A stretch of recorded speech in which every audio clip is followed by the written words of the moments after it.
വിശദമായ വാർത്തകളിലേക്ക്.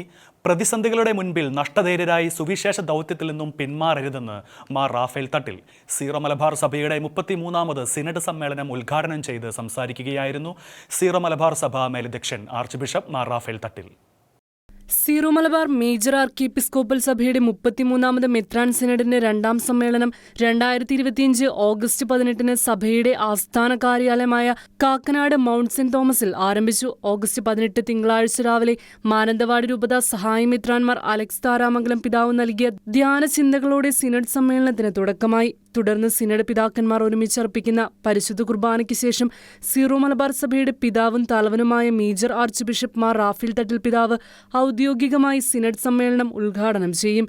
ഇന്ത്യയിലും വിദേശത്തുമായി സേവനം ചെയ്യുന്നവരും അജപാലന ശുശ്രൂഷയിൽ നിന്ന് വിരമിച്ചവരുമായ 52 പിതാക്കന്മാരാണ് സമ്മേളനത്തിൽ പങ്കെടുക്കുന്നത്.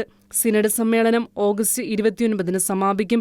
സിനഡിൽ പങ്കെടുക്കുന്ന എല്ലാ പിതാക്കന്മാർക്കും വേണ്ടി പ്രത്യേകം പ്രാർത്ഥിക്കണമെന്ന് major arch bishop Syro Malabar സഭാവിശ്വാസികളോട് അഭ്യർത്ഥിച്ചു. ഷെക്കന ന്യൂസ്, കൊച്ചി.